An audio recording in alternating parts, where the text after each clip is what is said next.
So nandito yung mga workers nila ngayon, tapos ito yung crane na ginagamit nila para sa lifting. Sinimulan ko to, walang naniniwala sa paligid ko. Ano? Magandang umaga Luzon, Visayas at Mindanao at sa mga kababayan natin na abroad, mga OFW, immigrants, magandang umaga po sa inyong lahat. Dito po ulit tayo ngayon sa may Piata Street, Pandacan, Manila. Habang patungo ako ngayon sa Fort Bonifacio Army, ay silipin natin yung dito sa part ng Skyway Stage 3, Section 2A at yung pag-demolish dito sa tulay ng PNR. Unahin natin dito kasi tinatanggal na yung mga bentonite container tanks doon sa TUP Santa Mesa, kung saan nila inilalagay, kung dito ba, kasi magdidrill na to dito eh. Yan. Sa kanan yun. Ito yun, dito sa part na to wala pa. Yung ayun yung mga columns sa tawid sa section 2A wala dyan sa Tomas Claudio Street. Doon na lang sa northbound yung mababa doon, hindi pa na konkreto. Tapos dito na yung pangalawang detail nila niya.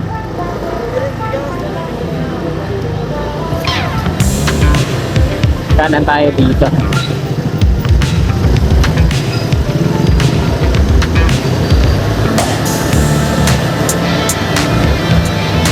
Dito yun sa kanan natin yung mga columns, alignment. Tapos dito yung column 1 sa kaliwa naman natin.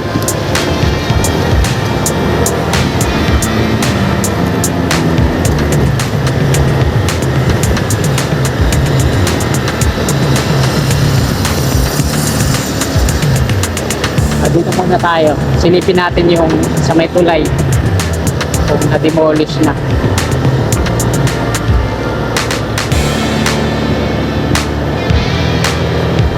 Sa kanan yung Rona Skyway.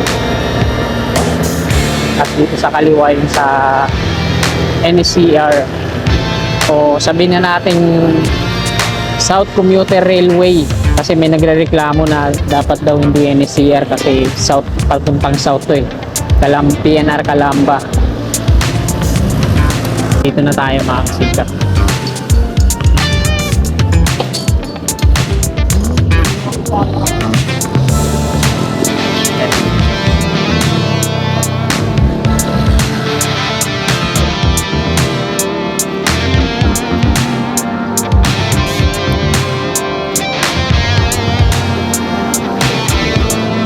So nandito yung mga workers nila ngayon, tapos ito yung crane na ginagamit nila para sa lifting.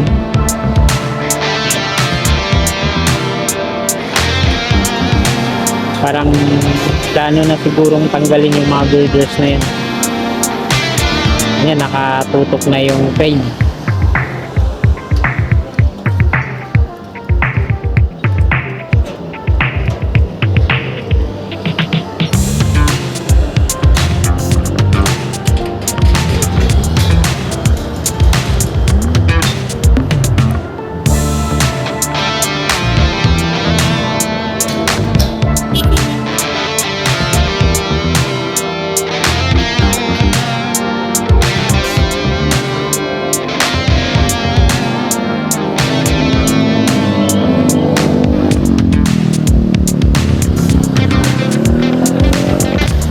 Ayan po yung progreso ngayong araw po ng Martes, ika-5 ng Mayo, taong 2026.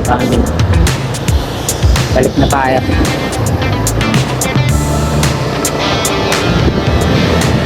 Sa CR po yun, may maraming dyan, workers, tas mga engineers.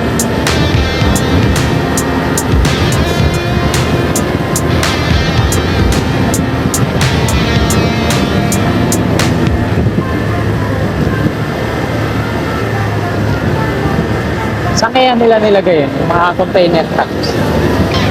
Dalawa na yung nakuha doon eh. Tapos dito yung naka-standby. Ginagamit kasi yun yung mga container tank na yun pag mag-drill. Ay yung tambakan ng mga bentonite slurry. O baka dito sa PNR Road.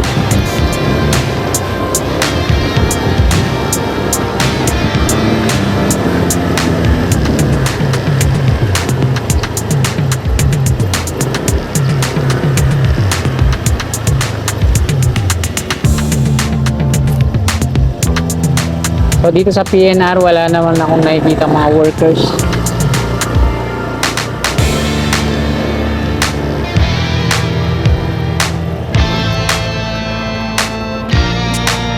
Yan, dito tayo sa taas sa may Padre Jacinto Zamora Bridge. Andiyan sa may Beata Pandacan, wala naman akong nakitang activity ngayon dyan. Andiyan lang yung mga drilling rig yung ginamit nila dun sa unahan. Pero wala namang mga workers. Dito naman sa section 2A, ito ngayon yung progreso. Ayan. Andun sila ngayon. Ito na lang kasi yung nahuhuli. Ayan yung sa pierhead na columns dito sa northbound. Ayan. Andyan sila nag-install ng mga rebar support, rebar cage. Kasi ito, tapos na to. Ayan, double decker. Kasi yan, hanggang dun sa dulo. Tapos na to dito. At ito nga yung ginagawa nila ngayon dito mga kaibigan.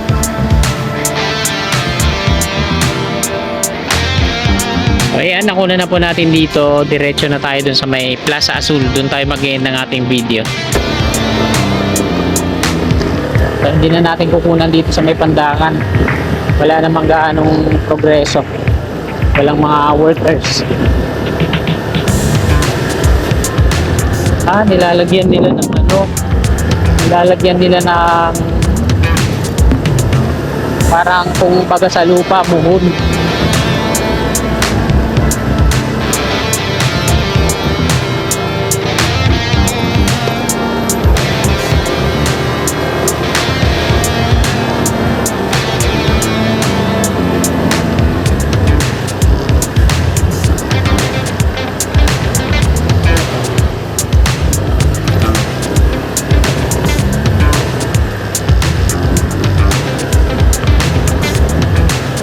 Dito sa taas ng flyover, ito ngayon yung ginagawa nila.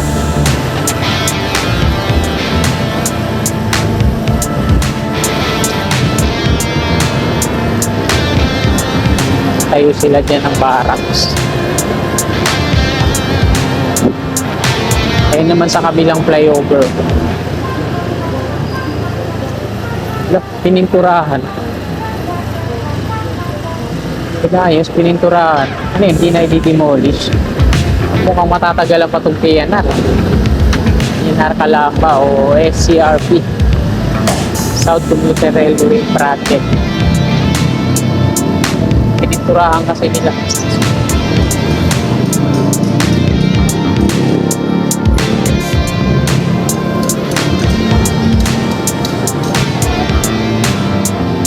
Pedro Lino Street. Pero yung ano niyan mga kasigap,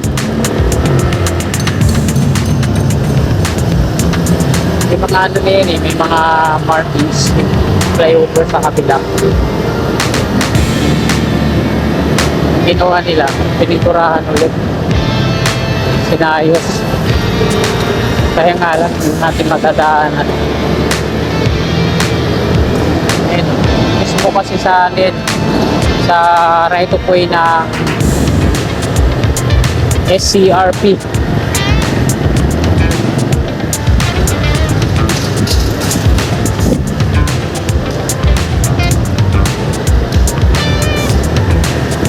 Ayan SCRP na tawag ko dyan, hindi na NCR. South Commuter Railway Project. So dito na tayo sa may Plaza Azul. Ginagawa dyan sa loob.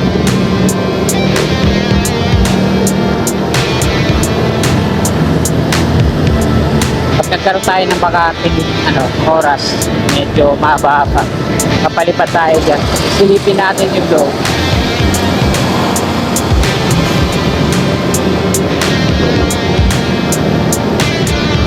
Bakit kaya umumbok dito? Umumbok yung pavement. Nagpa-pipe laying kasi dyan ang Maynila.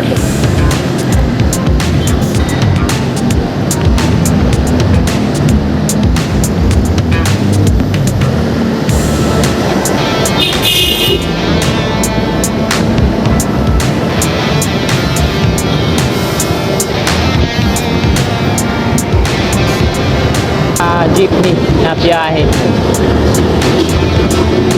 Quirino Avenue naman to, southbound. At ayan yung ginagawang rehabilitasyon ng MMDA dito. Tapos nag-asintada na sila dito mga kasikat dyan sa loob. 3 patong yung asintada nila. 3 patong yung asintada nila, tapos lalagyan siguro yan ng mga steel mesh, parang bakod. Pinakapundasyon lang yung 3 patong na asintada. So hanggang dito na lang tong video na to mga kasikat. Maraming salamat. Magandang umaga po. God bless. Wala